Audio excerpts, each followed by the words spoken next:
रास्ते में कोई 2-3 मिले, उनको बांट दिए। एक गन्ना लेके तो घर पहुंचे।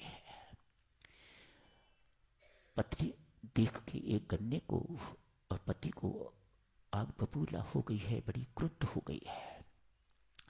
उसके हाथ से गन्ना छीन के तो इसकी पीठ पर मारा, गन्ने के 2 टुकड़े हो गए। वह पत्नी इतनी कर्कश थी देवियों संत की, कभी कभी हाथ उठा देती थी। जैसे आज गन्ना मारा, पीठ पर 2 टुकड़े हो गए। सोचो कितनी जोर से मारा होगा। संत मुस्कुरा रहे हैं। लो, मैं तो चाहता ही था, एक गन्ना है, आधा आधा खा लेंगे। परमेश्वर ने कृपा करके इसे 2 में तोड़ के रख दिया। ले, आधा तू खा, आधा मैं खाता हूँ, चूसता हूँ। संत की ऐसी बात सुन के तो आंखों में आंसू आ गए। मानो महसूस हुआ कि मेरा पति कितना आगे है।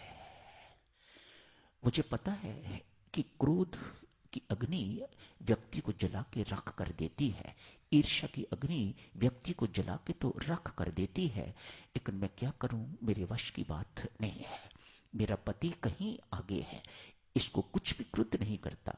किसी भी प्रकार की परिस्थिति होती है तो ये इसको सहन करता है और कल्याणकारी मार्ग जो है उस पर चलता है। पत्नी पर निर्भर नहीं रहता, पत्नी को नहीं देखता कि मेरी पत्नी क्या चाहती है, वह देखता है। जिसे आगे बढ़ना होता है वह देखता है परमात्मा क्या चाहता है।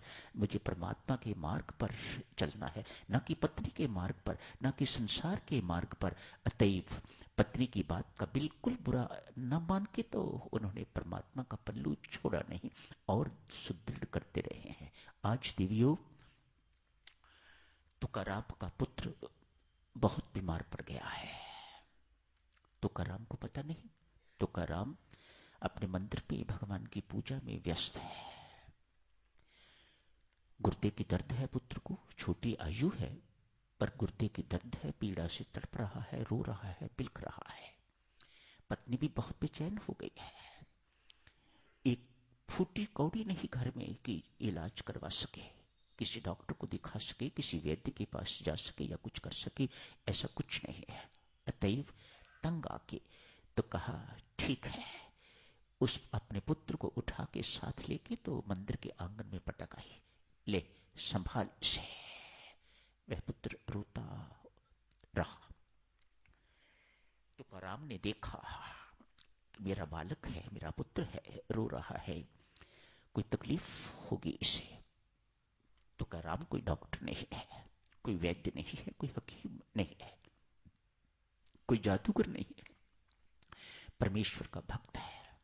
और परमेश्वर का भक्त वो जिसे परमात्मा के अतिरिक्त किसी दूसरे सहारे की अपेक्षा नहीं है। मेरी माताओं सज्जनों, इस बात को याद रखना, जहां दूसरा अपेक्षित होता है वहां परमात्मा पीछे हट जाता है। ये परमात्मा की शर्त है, अनमोल शर्त है उसकी, शर्तिया शर्त है उसकी। जहां मेरी ही आवश्यकता समझी जाती है मैं हर वक्त वहां हाजिर होता हूं। जहां किसी दूसरे का आसरा होता है मैं पीछे हट जाता हूं। ठीक है, जिसका आपको आसरा है आप उसी के आसरे चलिएगा, आप उसी का सहारा लीजिएगा। तुकाराम को परमात्मा के सिवा, विठ्ठल भगवान के सिवा किसी का आश्रय नहीं है। अतएव पूजा का पानी चरणामृत जिसे कहा जाता है, चरणामृत लिया, 2 बूंद बच्चे के मुख में, बेचारा दर्द के मारे करा रहा था, मुख खुलता था, 2 बूंद 4 बूंद उसके मुख में डाल दिए, रोना बंद हो गया। लड़का बिल्कुल ठीक हो गया। मूत्र के माध्यम से बच्चे की पत्थरी भी बाहर निकल गई। ये घटना पुजारी ने देखी, इसका समाचार सारे गांव में फैल गया, पत्नी तक पहुंचा। अब पत्नी का हृदय पसीजा है, वह श्रद्धालु हो गई है अपने पति के प्रति एवं परमात्मा के प्रति।